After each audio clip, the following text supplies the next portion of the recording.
queridos amigos, amigas queridas, e a todos aqueles que nos dão a honra de acompanhar essa atividade pela TV Seara do Mestre, o nosso muito boa noite, que o Mestre Jesus nos ampare e nos inspire a compreender bem aquelas lições que Ele nos trouxe e que tem nos feito tanto bem e que deve ser agora aliada a uma prática diferenciada no nosso dia a dia. O esforço pela conquista e preservação da saúde deve constituir-se numa das razões fundamentais da nossa existência. Nessa obra, Vitória sobre a Depressão, o Espírito Joana de Ângeles, através da mediunidade de Valdo Pereira Franco, nos lembra que nós todos devemos nos esforçar para conquistar e preservar a nossa saúde física. Isso é óbvio porque nós temos necessidade do nosso veículo físico para vivenciarmos aqui as situações necessárias ao nosso progresso moral. E por isso, sempre que nós sentimos algum desconforto causado pelas doenças, logo vem aquele desejo natural de recuperarmos a saúde, a fim de que o equilíbrio ceda lugar ao sofrimento. O sofrimento ceda lugar ao equilíbrio. No entanto, quando o equilíbrio se instala novamente, muitas vezes nós retomamos aqueles antigos comportamentos, aqueles mesmos padrões que nós usávamos, ao uso desequilibrado das nossas funções orgânicas e, consequentemente a isso, vamos ter um desgaste da nossa organização psicofísica. E o resultado disso tudo são as doenças físicas e mentais aumentando assustadoramente, apesar de todo o conhecimento que nós já detemos acerca das várias maneiras que devemos utilizar para preservarmos a nossa saúde. A questão fica, portanto, a exigir uma nova ótica de entendimento a respeito da vida e dos seus objetivos, que se ampliam além do ser biológico, para alcançar o espírito imortal, o espírito como entidade predominante no arquipélago material. Nessa obra Sendas Luminosas, Joana de Ângeles vai falar sobre essa questão da saúde, nos dizendo que ela exige uma nova ótica de entendimento. A mentora nos lembra que existe algo que não estamos nos dando conta por trás da problemática das doenças e que nós precisamos compreender a função do espírito, da alma, que é o principal responsável pelo que sucede ao corpo, uma vez que é ele quem preside os pensamentos, as nossas ações. E para analisar essa importante questão, é necessário abordar alguns pontos acerca das enfermidades, de forma a podermos compreender por que é que dizemos que a saúde, esse estado de perfeito equilíbrio físico e mental, é em verdade uma conquista do espírito imortal que somos todos nós. E por que é, afinal, que nós adoecemos? Vamos buscar lá no Evangelho uma mensagem que está no capítulo 3 do Espírito François Nicolas Madeleine, em que ele diz que aqui na Terra cada um tem a sua parte de labor e de miséria, sua cota de sofrimentos e de decepções, que a Terra é lugar de provas e de expiações. Devemos lembrar que nós habitamos um planeta de provas e expiações, em transição, mas ainda de provas e expiações. Isso porque aqui nós teremos as necessárias oportunidades de progredir através das experiências difíceis, muitas vezes através do sofrimento, do enfrentamento de situações aflitivas. E as enfermidades, então, fazem parte dessa programação natural da vida. São parte das nossas necessidades evolutivas. E se enquadram nesse atual estágio evolutivo da Terra. E a função da doença, vai nos dizer Joana de Ângeles, é que a semelhança do buril, agindo sobre a pedra bruta e lapidando-a, as doenças são mecanismos buriladores para a alma despertar as suas potencialidades. As doenças têm, portanto, uma função educativa ou reeducativa. Elas visam corrigir a alma imortal, alavancar o desenvolvimento das nossas potencialidades. Salvo algumas exceções, elas indicam a necessidade de revermos os rumos que estamos dando à nossa existência, de reavaliarmos os nossos comportamentos. Portanto, independente de qual seja o mecanismo desencadeador da enfermidade ou da limitação física que estejamos experimentando, a sua presença é sempre um fator que pode impulsionar o nosso progresso. E para prosseguir, nós vamos rever alguns conceitos. O ser humano é formado de 3 partes essenciais, que nós vamos representar aqui por essa fruta que eu adoro, que é o abacate. Então, nós temos o espírito, o perispírito e o corpo físico. O espírito somos nós, sempre acompanhado do perispírito, seja enquanto encarnado ou após a morte do corpo, desencarnado no plano espiritual. O espírito, segundo resposta que está lá na questão 23 da primeira obra básica, o Livro dos Espíritos, é o princípio inteligente do universo. Somos nós, os seres inteligentes, os seres pensantes, os grandes responsáveis pelo pensamento e tudo aquilo que decorre do pensamento, os sentimentos, as palavras e as ações. E o perispírito, que é essa substância vaporosa, de que Allan Kardec vai nos falar na resposta à questão 93, os espíritos nos dizem, e que serve de primeiro envoltório ao espírito e une a alma ao corpo. No comentário à questão 135 do Livro dos Espíritos. Então, a essa substância que Allan Kardec chama de perispírito é esse envoltório que nós vimos ali representado na fruta, que é o meio de ligação entre o corpo e o espírito. E o perispírito, ele transfere informações do espírito para o corpo e do corpo para o espírito. Quando o espírito tem um sentimento, uma sensação, nós então vamos ter uma resposta a nível do corpo físico. E isso vai ser transmitido ao corpo pelo perispírito. Quando nós nos machucamos, por exemplo, quando o corpo se machuca, o espírito sente, porque vai se dar a transmissão dessa sensação dolorosa pelo perispírito. E é também o perispírito que modela o organismo de que o espírito tem necessidade. Cada ser em desenvolvimento na Terra possui o corpo que ele é necessário para a evolução. Isso está lá na obra Autodescobrimento. Então, o perispírito é também o que nós denominamos de modelo organizador biológico. Ele é, por assim dizer, um molde que o molde que irá servir de molde para o corpo em que nós iremos reencarnar. Então, quando morre o corpo, nós desencarnamos, vamos para o plano espiritual, espírito e perispírito, e o perispírito leva consigo todas aquelas marcas daquilo que pensou, daquilo que sentiu, porque nós continuamos pensando no plano espiritual, nós continuamos sentindo. E no momento em que nós vamos formar um novo corpo, promover a formação de um novo corpo, esse perispírito, com todas essas sensações, é que vai ser o molde, vai ser o modelo. E é dessa forma que as experiências vivenciadas por todos nós são transferidas de uma reencarnação para outra reencarnação nas sucessivas etapas das nossas existências. E que vão se refletindo no nosso corpo físico, naquele corpo físico que nós vamos modelando. E o corpo físico é elaborado sob supervisão de hábeis programadores espirituais com o objetivo de atender aos compromissos para os quais renasce. Joana de Ângeles, na obra Vitória sobre a Depressão. O corpo humano, sem dúvida, é a mais grandiosa obra de engenharia que se conhece. Com seus átomos, suas moléculas, o DNA, suas várias células, se diferenciando nos tecidos, formando os órgãos com seus sistemas, e é programado para atender o nosso planejamento reencarnatório de acordo com as necessidades que temos, que, como vimos, serão impressas no novo corpo através do perispírito. Então, o nosso corpo, podemos afirmar, é o resultado do nosso comportamento nas nossas existências anteriores.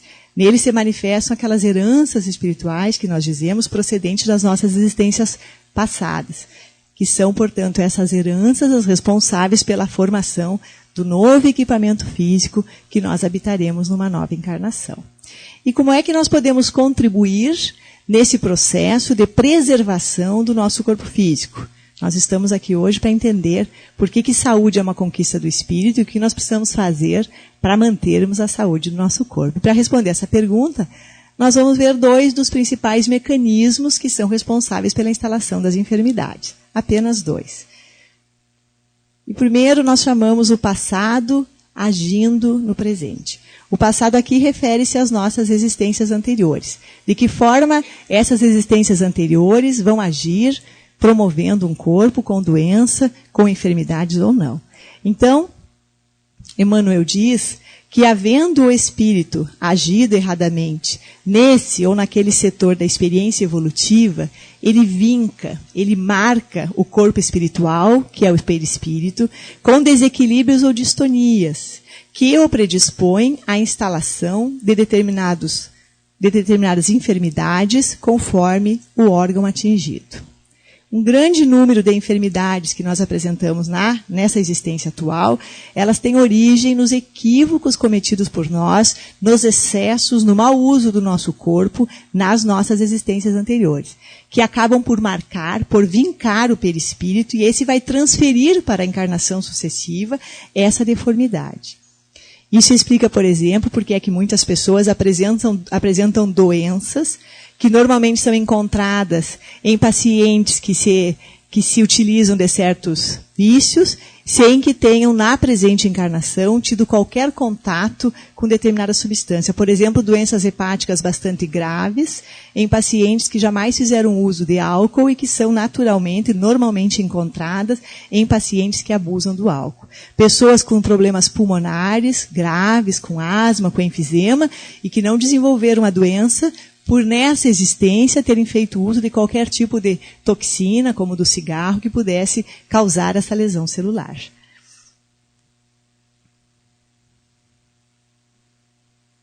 E um outro fator que nós vamos ver está lá na obra Plenitude, em que Joana diz que no quadro das doenças que abalam os homens, encontramos instaladas no perispírito várias matrizes de ódio, de ressentimento, de azedume, em relação a outras pessoas. Então, um outro fator gerador de enfermidades são as cargas de energia perturbadora, que nós levamos para o plano espiritual e que ficam lá conosco. Do ódio que nós sentimos, das traições que nós perpetramos, dos crimes que porventura tenhamos cometido, das culpas, do remorso que carregamos, que estão fixados no perispírito e que permanecem conosco após a desencarnação, até que possam se expressar no corpo. Nós dizemos então que o corpo é uma espécie de exaustor do espírito, que vai expurgando através da doença todas aquelas marcas que ele vem trazendo nas várias encarnações, pelos desequilíbrios e pelo mau uso que ele fez do corpo nas várias vidas, nas várias existências.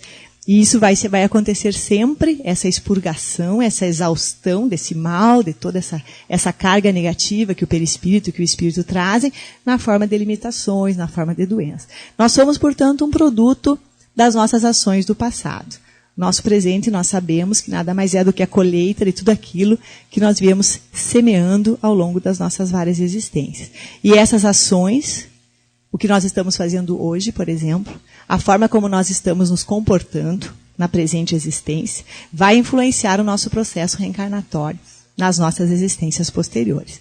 Mas vale lembrar aqui que nós estamos semeando presentemente esse futuro, que nós podemos hoje, com os conhecimentos que detemos, alterar de forma drástica aquilo que nós iremos vivenciar nas nossas próximas existências. E nós vamos ver como. Divaldo Pereira Franco afirma que nós todos somos doentes da alma, que a nossa saúde é uma ilusão, que em verdade ela não existe, que o que existe é uma aparência de saúde, porque quando a doença se instala, nós já estamos com ela há muito tempo. Portanto, não queremos assustar ninguém. Mas é bom que se diga aqui que todos nós aqui já estamos doentes. Nós já estamos portando alguma situação ainda não detectável que poderá evoluir para uma enfermidade. E será que nós podemos evitar que essas doenças se manifestem? Há um tempo atrás, cerca de uns 4 anos, durante alguns exames de rotina que eu fiz, foi detectada uma situação clínica potencialmente ruim, potencialmente nefasta. E então a profissional que me atendia já me comunicou: olha, nós vamos ter algumas coisas para enfrentar. Mas ela disse assim: vamos fazer o seguinte, tem um último exame. Tem um examezinho bem simples que a gente pode fazer para ver se é isso que nós estamos pensando ou não.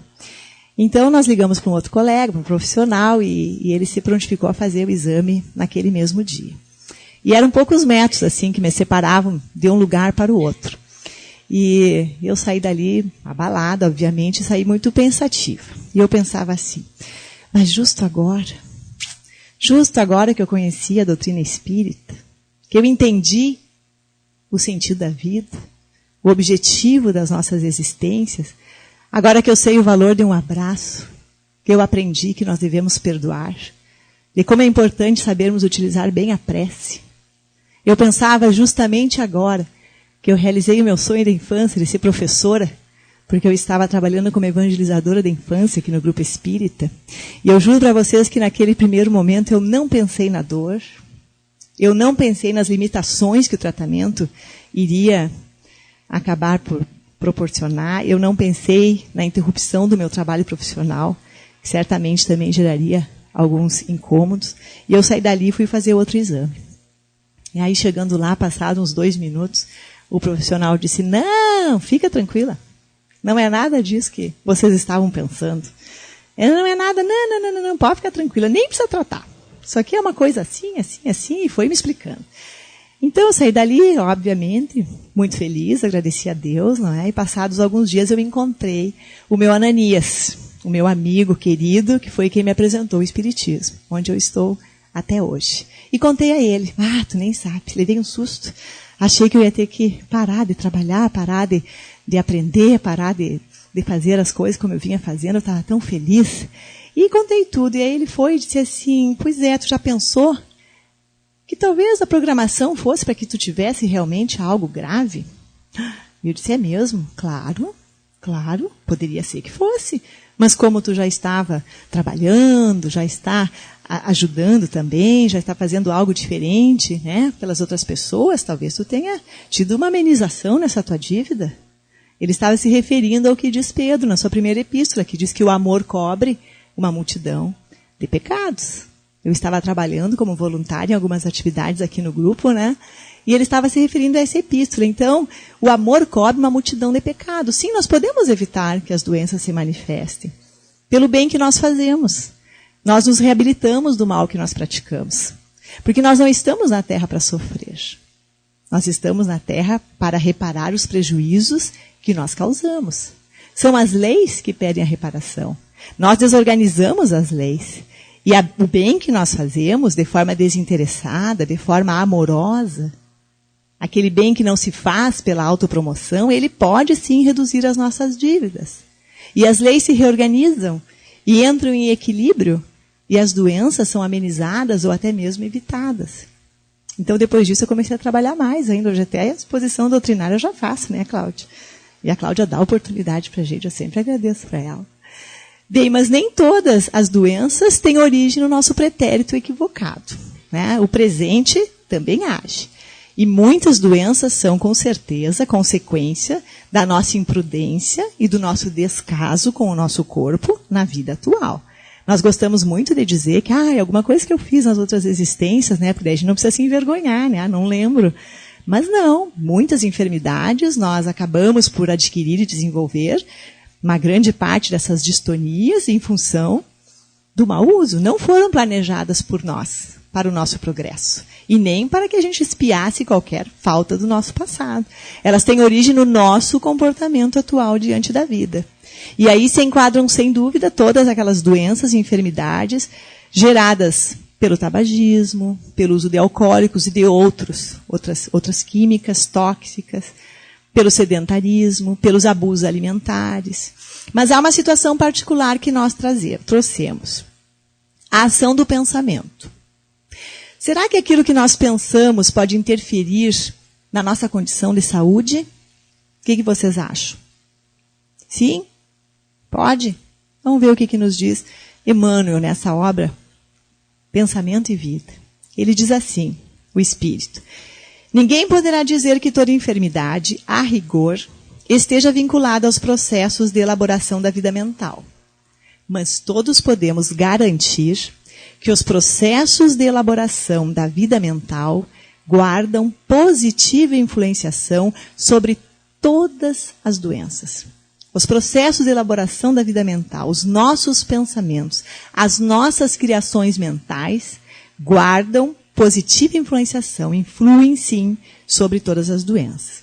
Então a qualidade, o teor dos nossos pensamentos vão influenciar o funcionamento do nosso organismo físico. Como é que isso se dá? Joana de Ângeles fala sobre isso na obra O Despertar do Espírito. Ela diz que a mente é geradora de energias e que o fluxo constante de pensamentos e aspirações carregados de energia saudável ou enfermiça irá contribuir poderosamente para a estabilidade ou desajuste das estruturas celulares. Existe, por assim dizer, uma ação mental em nível celular. O cérebro, utilizando-se dos neurônios cerebrais e das suas conexões eletroquímicas, está continuamente enviando mensagens de teores variados para todos os setores do nosso corpo físico. E essa energia contida nos nossos pensamentos, nas nossas emoções, nos nossos sentimentos, ela atua sobre essa massa cinzenta do cérebro e vai definir o tipo de substância que será produzida. E essas substâncias, então, podem ser, como diz Joana, estimuladoras da saúde, ou toxinas que vão destruir os nossos equipamentos físicos, que são muito sensíveis. Jason de Camargo, falando acerca disso em uma de suas obras, diz que pensar é produzir química cerebral. Toda vez que nós pensamos, nós produzimos uma química. E o bem, que equivale ao correto, ao edificante, o bem estimula os campos energéticos do espírito, que se robustece e transformam em respostas de saúde e de paz. Então, quando os nossos pensamentos são constituídos de ideias otimistas, pacificadoras, alegres, sentimentos de esperança, de fé, de amor, de perdão, as ideias edificantes, quando isso povoa o nosso pensamento, acontecem descargas de substâncias altamente benéficas, salutares. E elas vão restabelecendo a saúde das células, vão recuperando as nossas células. Mas, quando o mal, que corresponde às expressões de ira e revolta, de pessimismo e de mágoa, de violência, se impõe, os choques emocionais produzem descargas de adrenalina e outras substâncias, instalando enfermidades ou desenvolvendo as que já se encontram em embrião. Quando nós, de forma persistente, cultivamos as emoções da irritabilidade, do ódio, do ciúme, do rancor, os melindres, a mágoa, nós vamos impregnando as nossas células, todo o nosso organismo, com essas vibrações negativas, com essa química negativa, com toxinas, que vão abrindo campo para a instalação das enfermidades. Então, acumular ressentimentos, paixões perturbadoras, ambição desmedida, tudo isso vai ter efeito danoso, vai desarticular os mecanismos responsáveis pela nossa saúde. Agora vejam, em média nós emitimos 60 mil pensamentos por dia. Isso demonstra a grandeza da nossa organização mental. E nós espíritas sabemos que a origem desse pensamento está em nós, é no espírito. Então é fundamental que a gente se empenhe, se esforce para aprender a utilizar bem esse recurso, que muitas vezes se perde em ideias pessimistas, negativas a respeito da vida, ficamos pensando em vingança, em violência, ou desperdiçamos o tempo e as oportunidades em lamentações, em queixas, e vamos repetindo isso, e vamos fazendo isso, e assim é o nosso comportamento, e isso só vai piorando a nossa situação e acaba por gerar doença, como nós vimos. Nós vamos analisar rapidamente o efeito dos pensamentos sobre um sistema muito importante, que é o sistema imunológico, que é o sistema responsável por defender a organização física da invasão e do desenvolvimento das infecções. E também é o responsável por eliminar aquelas células que, quando se multiplicam de forma anormal, dão origem aos tumores.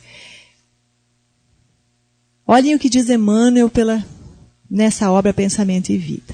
Diz que a cólera e o desespero, a crueldade e a intemperança criam zonas mórbidas, impondo às células a distonia pela qual se anulam quase todos os recursos de defesa, abrindo-se leira fértil à cultura de micro-organismos, de micróbios patogênicos. Qualquer atitude mental negativa como nós vimos, a raiva, o ressentimento, produz ordens mentais do cérebro e ele produz substâncias que vai desarticular as nossas defesas e nos tornar predispostos à instalação dos micro-organismos, que em verdade não são os únicos responsáveis pela infecção, porque eles só se instalam nas células no momento em que há um desequilíbrio local no sistema de defesa. Então, a infecção acontece, o tumor acontece, quando o nosso sistema imunológico não está devidamente habilitado, não está devidamente ativo. E nessas mesmas condições nós vamos ter os tumores. De forma contrária, né, os pensamentos nobres, de alegria, de otimismo, a confiança, eles vão produzir ordens e o cérebro vai produzir uma química positiva. Codifica esse pensamento e produz substâncias salutares que vão ajudar a fortalecer o nosso sistema imunológico. Vejam isso aqui. Essa lesão é muito conhecida, né? Há uma quantidade enorme de pessoas, cerca de 90% da população mundial está contaminada por esse vírusinho aí. Essa é uma lesão de herpes labial. É causada por um vírus. E tem uma característica interessante e ruim. Quem se contamina por esse vírus nunca mais elimina. Vai ter o resto da sua existência, poderá ter erupções de herpes labial. E nós sabemos que é o sistema imunológico responsável por manter esse vírus em silêncio, por evitar as infecções pelo herpes, as recidivas, né? E quem tem o vírus, provavelmente muitos de nós aqui temos, sabe que sob certas condições emocionais, não tem erro, ele vai aparecer. Pode ser o cansaço extremo, pode ser uma raiva, pode ser o medo, e o herpesinho vem e aparece. O vírus fica livre, o sistema imunológico fica inadequado para mantê-lo sob controle. Então, o herpes labial, quem tem o vírus, ele é um verdadeiro termômetro, né? Ele vai dizendo como é que estão as nossas emoções. E eu penso assim, isso nós enxergamos. Né? Quem tem o vírus, enxerga, sabe? Dá até uma tristeza, de novo eu me desequilibrei, de novo eu estou com isso. E aquilo que a gente não vê. Durante o dia de hoje, quantas células nossas foram afetadas pelos nossos desequilíbrios emocionais? Nós precisamos estar atento e frequentemente precisamos nos perguntar qual é o teor dos pensamentos que tem atingido o nosso sistema orgânico de defesa. E a visão da ciência. Muitos cientistas ainda não admitem qualquer hipótese que coloque o espírito, a alma nos mecanismos do corpo físico. Alguns já falam na influência da mente, só não explicam muito bem como é que isso se dá. Mas o fato é que já são muitos os cientistas, os pesquisadores, especialmente da área da psiconeuroimunologia, que estão se atendo em trabalhos demonstrando, comprovando a influência dos nossos sentimentos e das emoções sobre a nossa saúde física e mental. Vejamos o que diz o Dr. Geraldo Balloni, um médico psiquiatra paulista. Atualmente já se acumulou evidências suficientes para atestar que o estresse social e o comportamento do tipo A aumentaram significativamente os riscos de doença cardiocirculatória, principalmente do tipo do infarto do miocárdio. Esse comportamento do tipo A, que ele fala, engloba várias características, cerca de 13 características. Mas o Dr. Balloni aponta um ponto central na personalidade desses pacientes que ele analisou, que inclui ansiedade generalizada e hostilidade manifesta ou dissimulada, que vão dar origem a aborrecimentos, irritação, rancor e impaciência. Sentimentos que podem ser considerados os pontos centrais dessa personalidade do tipo A, e que, como nós vimos, estão relacionados ao maior risco de doença cardiocirculatória, em especial o infarto agudo do miocárdio. É claro que sempre devemos considerar outros fatores de risco, né? Diabetes, hipertensão, hereditariedade, aumento do nível de colesterol, todos esses fatores sabidamente também interferem. Mas o que chamou a atenção nesse estudo dele é que uma grande parte desses pacientes não tinha nenhuma predisposição, nenhum fator desses que poderia ser também considerado o causador, o desencadeador da doença cardiocirculatória. Mas se eles tinham a personalidade, o comportamento do tipo A. Então nós vemos que o comportamento emocional, nós sabemos também, diante da doença, ele vai influenciar de forma determinante a sua evolução. Diante de uma enfermidade, de um diagnóstico de uma doença, nós devemos sempre manter o otimismo, a confiança nos profissionais que nos atendem, a confiança em Deus, porque uma mesma patologia em pacientes diferentes pode ter evolução completamente diversa, embora o tratamento seja o mesmo. Isso em função do comportamento, da forma como cada um vai aceitar, como cada um vai trabalhar aquela sua condição física. Então é fundamental evitar a revolta, evitar a tristeza, evitar o desânimo, porque isso só diminui as forças que já estão debilitadas e consomem ainda mais as energias. E nós temos que ainda aproveitar a doença. Joana de Ângeles nos diz que nós devemos aproveitar a doença. Então, alguns lembretes dela. Primeiro que o leito da enfermidade é local para acuradas meditações e estabelecimentos de metas. Então, naquele momento que nós precisamos manter o repouso, nós podemos aproveitar para rever situações e metas, atividades que nós temos desenvolvido, que de outra forma, muitas vezes, a gente não iria parar para pensar. Que a doença torna oportuna a revisão dos atos e comportamentos. Quem de nós não conhece alguém que depois de uma enfermidade mais ou menos grave mudou completamente de vida? Mudou o estilo, se reconciliou com as pessoas, passou a frequentar alguma instituição religiosa. E Joana de Ângeles nos lembra também que a doença proporciona a oportunidade de aprender a administrar os fenômenos existenciais. Porque nós normalmente aprendemos, desenvolvemos a paciência, a resignação, a humildade, a disciplina para seguir os tratamentos indicados. Além disso, a doença é terapia preventiva a males maiores. Muitas vezes, devido à enfermidade, nós evitamos os excessos, os desregramentos, os desequilíbrios da vida moral, porque não temos mais energia para continuar levando a vida da mesma maneira. E adverte também que a organização somática é uma indumentária frágil e de breve duração, e que o ser em si mesmo é que merece todo investimento de preocupação e esforço iluminativo. Quando nós adoecemos, nós nos damos conta que o corpo é frágil, que estamos aqui por um período mais ou menos curto, e que, portanto, existe algo que vai continuar e que nós devemos direcionar os nossos esforços para a manutenção, preservação e nossa autoiluminação. Iluminação espiritual, porque é para isso que nós renascemos. E Joana de Ângeles ainda nos chama a atenção para a existência de uma diferença técnica entre recuperação e cura. E a mentora espiritual vai dizer que recuperação refere-se ao refazimento dos equipamentos celulares, que desajustados recompõem-se e volta a funcionar com equilíbrio.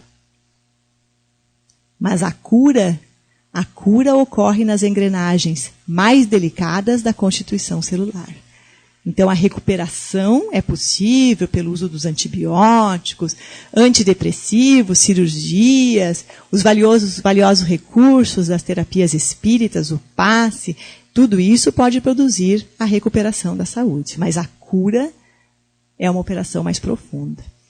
E José Carlos de Luca, autor da obra Cura e Libertação, vem nos dizer que nós somente vamos encontrar a cura real quando conseguirmos curar nossas ideias doentes, tirando-as da nossa mente, tal como um cirurgião faz a extração do tumor no organismo. Nós precisamos curar as nossas ideias doentes. Muitos querem se curar, mas poucos estão dispostos a neutralizar em si o ácido da calúnia, o veneno da inveja, o bacilo do pessimismo e o câncer do egoísmo. Nós queremos a cura real e procuramos a cura de um câncer, mas nos recusamos a abrir mão de uma simples mágoa. Pretendem a desobstrução das artérias coronárias, mas querem continuar com o peito fechado pelo rancor e pela agressividade. Pedem a solução para a depressão, entretanto não abrem mão do orgulho ferido e do forte sentimento de decepção em relação a perdas. Nós queremos a cura real, mas nós não queremos mudar de vida.